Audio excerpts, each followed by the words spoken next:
Comanche Conflict, Stonecroft Saga, Book 14, by B.N. Rundell. Narrated by Scott Miller. Chapter 1. Hunt. The massive bull bison Blue Snot shook his head and glared with fiery eyes at the man before him. Digging his front hooves deep in the dirt and clawing it back, tossing muddy clods behind him, the bull snorted and charged, his head down and black horns leading the charge. The frantic man, struggling to reload his Lancaster flintlock rifle, looked at the charging beast with wide eyes that showed fear, but he could not move.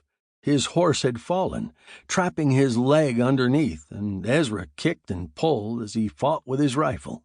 The dusty, thick mat of the bull's big head smashed into the shoulder of Ezra, the horns snagging his buckskins, and the impact of the almost 2-ton beast jerked Ezra's leg free, but the bull bellowed and lifted his head and tossed Ezra tumbling in the air over his back. An arrow drove into the thick brown chest, and the bull stumbled over the downed horse, fell to his shoulder, and scrambled back to his feet, turning and searching for his adversary. Another arrow whispered and skewered the massive beast in the base of his neck, but the great buffalo shook his head and looked for his new target. Gabe was astride his big black Andalusian stallion Ebony, guiding him with his knees as he knocked another arrow. The stallion and bull stood 40 yards apart, both snorting steam and snot, staring at one another with the challenge of the ancients. Ebony reared high, pawing the sky with his hooves as Gabe grasped a handful of mane to keep his seat. When the stallion's hooves hit the ground, he lunged forward, charging the monstrous master of the plains, who lowered his head and leapt into his charge.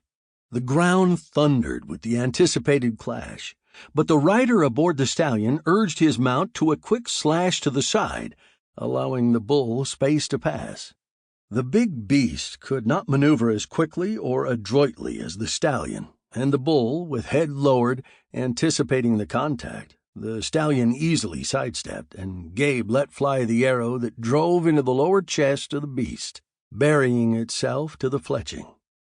With the feathers of 5 arrows fluttering in the breeze, the huge bull appeared as if decorated for battle, but he stumbled, blood dripping from his mouth and spraying from his nose. He staggered like a drunk, trying to focus on the ground before him, stumbled again. Sample complete. Ready to continue?